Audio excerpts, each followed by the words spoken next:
Justin from Justice League Swag, and today I'm going to be doing a deck profile on my Olga deck that I made, top 4 with in the Dynasty Cup this past weekend. So I actually ended up coming in third. I only lost to one Mana deck and one, I think, Ashley deck that day, but both were close. Well, Ashley. But, starting off with my gates, standard. 1, 4, 5, 2, and 3. I haven't invested any money into gates yet, but I'm probably going to get rid of the 4s for either the 6 or 7 gate. I'm going to start off with my TransUnions. First, level 5, big boy Olga. I always trance into him because he gives me basically a 13k body during my opponent's turn, and he is usually the last trance I go into. If my opponent actually gets rid of him and I have one undestroyed gate, then I'll go into the next Olga, which is Tornado Sword Olga. Just because he gets me back any unit that I want for my drop zone and it gains plus 3k. So if I've been devastated with hand and field presence, then it actually just gets me a definite card that I want, as opposed to doing a luck drive to take a chance on what I draw. And then this skill goes off with one of the paradoxes that I run. Then the main force go into Olga of this deck is Heavy Strike Olga. So only one super rare. I need the gas piece.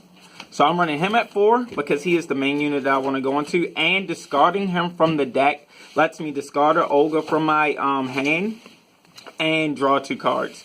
Which is really good because it lets me set off his skill early. And I've actually broken 3 gates on an opponent once because they didn't expect this skill. What is it? With the trample going off so soon. So very similar to Tiger Fist Chloe's effect. Yeah, Tiger Fist Chloe, except for you can go crazy on your stock with this guy. And that's so much hand advantage. It's almost overwhelming. Next up are my 3s. I'm running 3 Gallon Olga because when he comes from deck, I get to get a unit from drop zone, a Dysphere unit. When he enters the field on my level 2 turn. So just 3 after my level 2 turn, he's just Aura Fodder.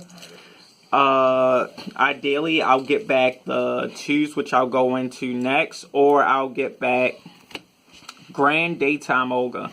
Grand Daytime Olga, basically when he enters the field from any position other than your hand, you get the stock one. So it's pretty good, and I've done this a few times where I've gone from deck with him, from drop into him, and then from drop again into him, and covered all of my gates in one go. And it makes people struggle and drop more hand early just to get him off of the field. Like, I don't care if it dies, but I fight the battle just to make them lose hand, because you lose a lot of hand advantage after your level boost. This combo is so wicked when Olga is going first. Yes. Because he can drop that, set up the 3s, and then there's your opponent going into 2. Yeah. I hardly ever had to trance into him. Then you did that same exact combo to me. Yeah. I cried. And my 2 TransUnions, undefeated Olga. At 2, I'm actually about to swap him to 4 and put Murray Alliance Olga down to 2, just because his power is higher, even though the cost is higher to get off his ability to future hop into a 3. But ideally, the other 3 Gallant Olga only calls back Dysphere units, so ideally I can't use his skill, get Gallant Olga, and then get this back to the field again. But I have actually spammed this guy with Gallant Olga, because I've used his skill, got Gallant Olga's skill, brought him back, paid 2 stock again, got another one, so it just went full field. All on his turn, too. Yeah, all on turn 2. So it could get really insane if I go advantage. Now my ones, I've stuck completely to Olga's. I am running 4 matured Olga because he is the backbone of the heavy strike Olga, and ideally I want him to go off for me to get off the rush and break 2 gates in a turn. If I break 2 gates before I go into my overtrance, that puts me in a huge advantage. Next up, I'm running just 2 elaborate training Olga. Just 2 of this guy because I only want to discard him from deck. I only discard him from deck for his ability to stock himself if my level 4s are out of the deck in my hand. And usually with my luck, they're always out of the deck in my hand. I've had like 2 matches in Dynasty Cup where I actually discarded the level 4s from my deck and netted advantage. Just 2 matches out of the, 5 or 6 rounds I played. But then after that, he's just power fodder. Then lastly, I'm running 4 Fallen Angel Allure Olga. Usually, if I go first, if I start up with this guy, I'll set him first down just because I don't want to get rid of it. Because when I overtrance, this is the unit that I'm going to go into because I'll spend all of my stock for hand advantage. Because the overtrance needs that hand advantage in order to win. From last set, I am still running 4 Paradise Together Lucifer. Just 4 because he lets me level hop. So when I'm on 2, I can go to 3. When I'm on 3, I can go on to 4, and it can be really devastating for my opponent. Plus, I need a Lucifer for the Covenant of Fallen Angel Allure Olga. So this is the best one to go with it. Then just 4 Lucifer. That's it. And then the rest of my Farner ones are all Gen A. Of course, Covenant with Olga. I stock a Dysphere unit from my drop zone. So it's like the most solid Gen A that's out right now. And then 2. She mills when she's coming. I've only milled the level 4 once, and it was so amazing. If you mill the level 1 Olga, you get that effect too as well. Yes, and he stocks himself. So she has the Vanguard ability, but she's literally just in here because of my main driving force. Olga needs a Gen A for his skill to go off. That's the only reason why I'm running these 2. If they release a better Gen A, then I'll run that instead. Next up are my tactics. I am running 4 Fatal Ogre Stadium because they help out green units. So my green members will gain plus aura and 2,000 power. And this is a green deck because I'm using Dysphere as well as Tetra Heaven units.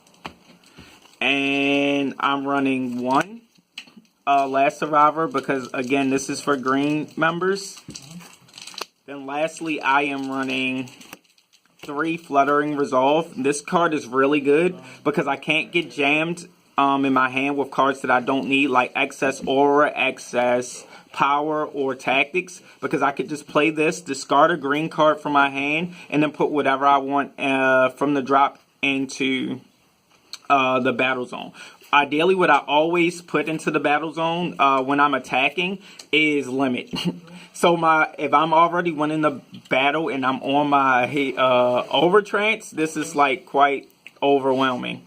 I'll cancel the paradox that my opponent sets and then just add limit. So it's like you try to fight me at your own risk. This is a very unusual paradox lineup. Why do you have just the 1 of that other one? Just the 1 because I only want to run this at 3 because it doesn't give my units power. So canceling when most people are running paradox they give power will put me at a disadvantage defensively. Okay, no, that makes sense. Yeah. Thought maybe you just didn't have the other one. Oh no, I have it. I just realized that works better for me. Then lastly on my tactics, success, good fortune. Oh no, sudden good fortune. Pay 2 stock, you get a member from the drop zone and you put it in the battle zone and you gain +5 power. This is really good because I'm playing a Dysvia primarily based deck. So literally aura, power, and limit are all in my drop zone at all points of the game. And then this works better than Gravity Star with my Overtrance, because every time the Overtrance wins a battle, I stock 2. So it makes these live as soon as I win a battle. It's like, boom, destroy a little girl, stock 2. This is live. Destroy another little girl, stock 2. This is live. So when I come to defend on my turn, it's easier to defend. When I just go, I'm 13k, use an intercept, and plus 10k power. So you change it to aura, I'm just going to try to keep canceling. Yeah. You still like your tactics lineup now, or would you change it at all? After thinking about it, I like this tactics just because a lot of the other tactics are 1 or 3 stock, and I can really afford to play the 2. A lot of the 1 stock cards, call cards from the top of the deck, and I do not like lucky calling from the top. Like, my luck is not good enough to use those type of cards. Call more tactics. Yeah. Wonderful. And then I'm able to use two tactics in one turn if I use the 2 stock tactics as opposed to a 3 stock. And then Gravity Star is just like 6 stock and your opponent can see it coming. It's like they still have to deal with it, but it's like they can swing with something weak and force it. Yeah. So that's it for my deck profile. When we'll have first place Harrison and first place Nick, I'm sorry, and second place Harrison. Harrison would have liked this to be that way. Coming up later this week. Thanks. Please like and subscribe.